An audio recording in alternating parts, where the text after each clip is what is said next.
मुफ्ती जी से मैं विनती करता हूं कि वो अपना मार्गदर्शन करें।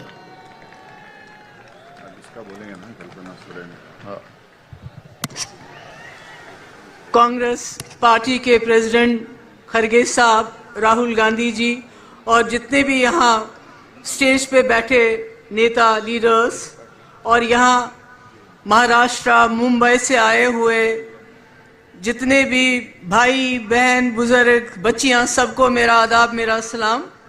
आज मैं राहुल जी को उनकी यात्रा पूरी करने के लिए मुबारकबाद देना चाहती हूं और साथ में कहना चाहती हूं, राहुल जी, इस मुल्क ने, हिंदुस्तान ने गांधी जिसका नाम है उससे बड़े बड़े इम्तिहान लिए, बड़ी बड़ी कुर्बानियां ली हैं।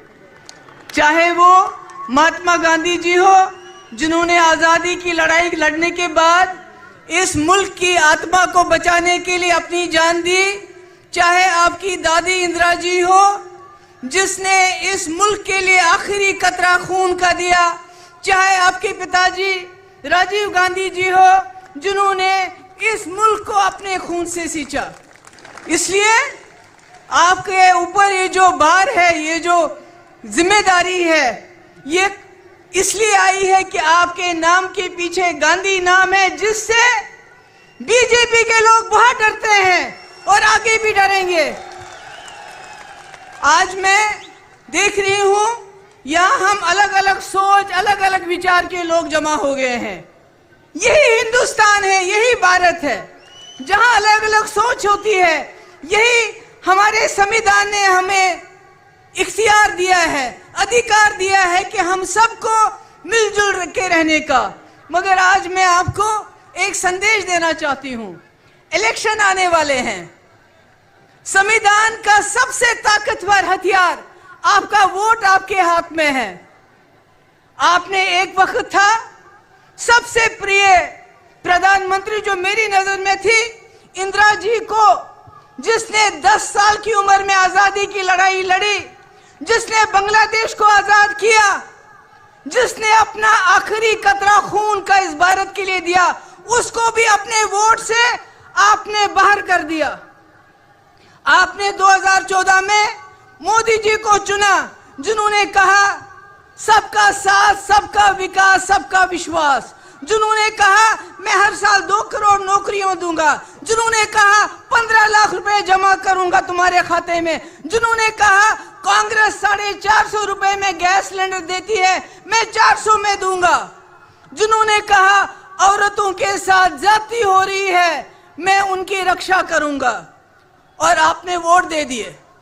मगर 2019 में उन्होंने कुछ भी ऐसा काम नहीं किया और पुलवामा के शहीदों के नाम वोट मांगे, उन शहीदों के नाम जिनके लिए सतपाल मलिक साहब कहते हैं कि उनको उनकी लापरवाही की वजह से शहीद होना पड़ा। आपने फिर वोट दिए और आज 10 साल के बाद मोदी जी न 10 करोड़ नौकरियां, न 15 लाख जमा, न औरतों की सुरक्षा, न किसानों की डबल आयु, न एमएसपी, कुछ भी नहीं। मगर आप कहते हैं 400 पार। ये 400 पार क्यों करना चाहते हैं? आप मेरी बात सुनिए, क्योंकि ये संविधान को बदलना चाहते हैं, आपके हाथ में से आपका वोट छीनना चाहते हैं, ताकि जिस वक्त आप लोग जाग जाओ, आप इनको बाहर करना चाहो, आपके वोट में वो ताकत नहीं रहेगी। हम ऐसे हो जाएंगे जैसे चीन में वो किसी को भी वोट डालते हैं, चुना एक आदमी जाता है, एक जमात चुनी जाती है। जैसे प्यूटन रशिया में चुना जाता है, मोदी जी इस मुल्क को ऐसा ही बनाना चाहते हैं कि आपके वोट को, अगर आपने इस इलेक्शन में सोच समझ के वोट नहीं डाला तो आपके वोट की कोई ताकत नहीं रही। मैं जम्मू कश्मीर से आती हूँ, वहां संविधान खत्म है, चाहे जम्मू हो, कश्मीर हो, लद्दाख हो।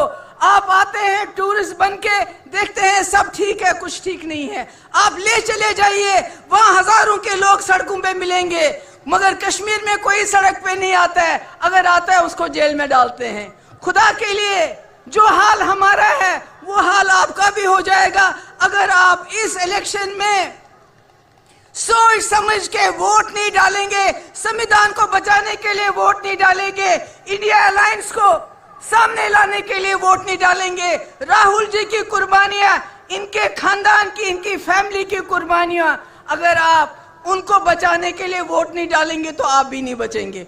मैं आप सबकी बहुत शुक्रगुजार हूं। मुझे बताया गया 5 मिनट में बात खत्म करनी है। बहुत बहुत शुक्रिया। धन्यवाद मुफ्ती जी। मैं अगली कड़ी में हमारे झारखंड के मुख्यमंत्री जो थे हेमंत सोरेन जी, उनको झूठे केस में फंसाकर मुख्यमंत्री पद पर रहने के बाद भी उनको जेल में डालने का काम केंद्र के बीजेपी और नरेंद्र मोदी की सरकार ने किया। उनका मैसेज लेके यहाँ पर हमारी बहन कल्पना सोरेन जी वो आई हैं। उनकी पत्नी है ये, वो यहाँ पे उनका संदेश देने आई है।